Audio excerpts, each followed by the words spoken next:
Hello students, इस video lecture में हम लॉज ऑफ मोशन के बिल्कुल फंडामेंटल और बेसिक न्यूमेरिकल करेंगे, जिसमें ब्लॉक की एक्सेलरेशन निकालना, नॉर्मल फोर्स निकालना, कांटेक्ट फोर्सेस वगैरह निकालना, फ्रिक्शन फोर्स निकालना, ये सब सीखेंगे। बेसिक से एडवांस तक सारी प्रॉब्लम करेंगे।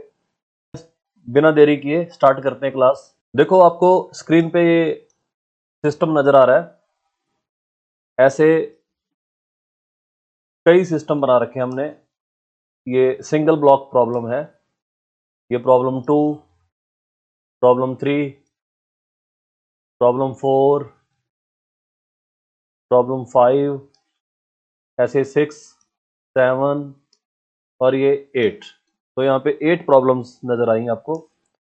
इन सभी का हम बिल्कुल स्टेप बाय स्टेप सोल्यूशन बनाएंगे और कंसेप्ट समझेंगे। तो इन प्रॉब्लम्स के अंदर हमने करना क्या है, इन प्रॉब्लम्स के अंदर हमें नॉर्मल रिएक्शन निकालना है, फ्रिक्शन फोर्स निकालना है और ब्लॉक का एक्सेलरेशन निकालना है। The most important part, acceleration of the block. तो चलो स्टार्ट करते हैं। ये है फर्स्ट क्वेश्चन, पहली प्रॉब्लम है ये। इसमें एक ब्लॉक है और यहाँ पे फोर्स 10 न्यूटन लगा रहे हैं पैरेलल टू द हॉरिजॉन्टल, और जो हॉरिजॉन्टल सरफेस है वो स्मूथ है, देयर इज नो फ्रिक्शन। तो पहला काम अपना क्या होगा, नॉर्मल फोर्स कैलकुलेट करना, उसके बाद फ्रिक्शन, फिर एक्सेलरेशन। तो देखो, इस ब्लॉक की एफबीडी बनाते हैं। तो ये हमारे पास 2 kg ब्लॉक है और यहाँ पे ये जो ब्लॉक और सरफेस के बीच में यहाँ पे एक कांटेक्ट फोर्स आएगी, उसको बोलते हैं नॉर्मल रिएक्शन। तो नॉर्मल रिएक्शन जो होती है वो दोनों सरफेस के परपेंडिकुलर होती है। तो यहाँ पे इस ब्लॉक के ऊपर ये जो सरफेस है नीचे वाली, ये अपवर्ड डायरेक्शन में एक फोर्स लगाएगी और इसका जो वेट है वो नीचे लग रहा होगा। तो फ्री बॉडी डायग्राम जरूर बनानी है हमें। वेट होगा mg और एक फोर्स इधर लग रही है हॉरिजॉन्टल डायरेक्शन, ये है F 10 न्यूटन। इसको बोलते हैं फ्री बॉडी डायग्राम। मतलब इस ब्लॉक पे लगने वाली सारी फोर्सेस आप शो कर दो तो बन जाती है फ्री बॉडी डायग्राम। तो इसके बाद अब इस डायरेक्शन में इक्विलिब्रियम है, वर्टिकल डायरेक्शन में। तो जो नॉर्मल रिएक्शन हो जाएगा वो mg के बराबर हो जाएगा। और जो हॉरिजॉन्टल फोर्स है, इस डायरेक्शन में रोकने वाली कोई फोर्स प्रेजेंट ही नहीं है। तो हॉरिजॉन्टल डायरेक्शन में सिर्फ एक ही फोर्स है। तो यहाँ पे न्यूटन का सेकंड लॉ लगेगा। उससे पहले हम इसकी कैलकुलेशन कर देते हैं। मास है 2 और जी की वैल्यू हमें इस क्वेश्चन में गिवन है। जी की वैल्यू गिवन है 10 मीटर पर सेकंड स्क्वायर। तो इसकी वैल्यू यहाँ रख देंगे। तो इसका मतलब नॉर्मल जो रिएक्शन है उसकी वैल्यू आई है अपने पास 20 newton. 20 newton is the reaction between the block and smooth horizontal surface. उसके बाद according to Newton law, Newton second law, according to Newton according to Newton's second law.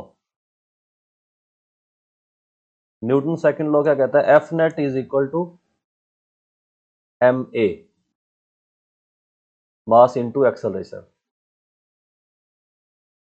अगर ये फोर्स इस डायरेक्शन में लग रही है तो जाहिर सी बात है इसी डायरेक्शन में एक्सेलरेशन प्रोड्यूस होगा।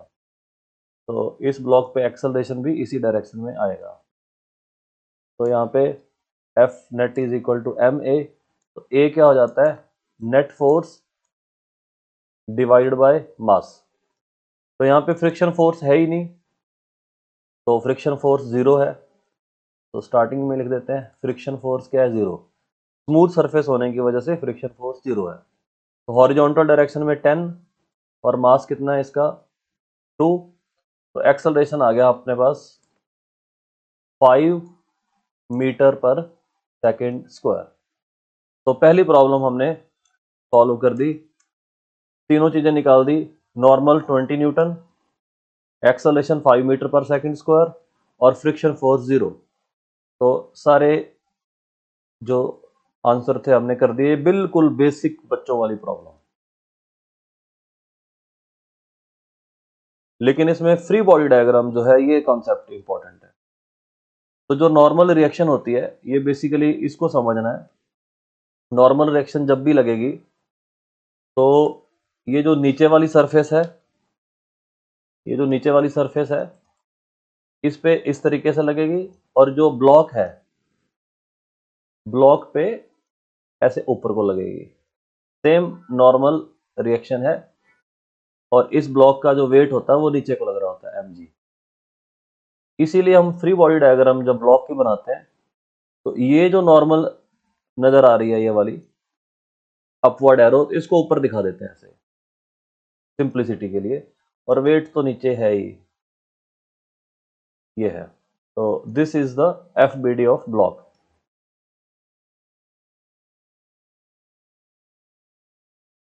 तो ये है हमारी ग्राउंड। अब ऐसे ही हम सेकंड प्रॉब्लम करते हैं। यहाँ पे दो फोर्सेस हैं, तो यहाँ पे क्या करेंगे, एक तो इसका वेट शो कर देंगे डाउनवर्ड डायरेक्शन में, इसका वेट होगा 2g mg, और नॉर्मल रिएक्शन तो ऊपर को आएगा। और इस डायरेक्शन में फोर्स है 10 न्यूटन, और इस डायरेक्शन में भी फोर्स है 4 न्यूटन। तो नॉर्मल रिएक्शन जो है वो सेम ही रहने वाला है, क्योंकि इस डायरेक्शन में अभी भी इक्विलिब्रियम ही रहेगा। ये तो इक्विलिब्रियम ही होता है हॉरिजॉन्टल डायरेक्शन में मोस्ट ऑफ केसेस में। तो यहाँ पे मास जो है वो है 2 और जी है 10, तो ये तो सेम आ जाएगा 20 न्यूटन। तो नॉर्मल रिएक्शन इज 20 न्यूटन, और ये भी स्मूथ सरफेस है, तो फ्रिक्शन यहाँ पे भी क्या हो जाएगी, 0। इसके बाद एक्सेलरेशन का जो फॉर्मूला है वो हमने पढ़ा था, एफ नेट बाय मास। तो सिंगल ब्लॉक सिस्टम है, कोई दिक्कत ही नहीं है इसमें। नेट फोर्स कितनी आएगी, 10 और ये 4। तो इस डायरेक्शन में एक्सेलरेशन प्रोड्यूस होगी, क्योंकि ये हायर फोर्स है, this is the greater force 10 Newton. तो इसी डायरेक्शन में एक्सेलरेशन आएगी। इसका मतलब यहाँ पे हम क्या लिखेंगे, 10 - 4 is net force divide by mass, तो 6/2 एक्सेलरेशन हो जाएगा 3 मीटर पर सेकंड स्क्वायर। तो इसमें भी हमने जो भी गिवन चीज, जो भी निकालना था, तीनों के तीनों चीजें, फ्रिक्शन, नॉर्मल और एक्सेलरेशन, निकाल दिया हमने। तो नेट फोर्स निकालनी होती है, और ये स्मूथ सरफेस थी, इसीलिए कोई दिक्कत नहीं आई। अब ये जो प्रॉब्लम थर्ड है, इसमें सिर्फ ब्लॉक्स वही है, 2 kg वाला, फोर्स भी एक है, लेकिन यहाँ पे फ्रिक्शन फोर्स आ जाएगी।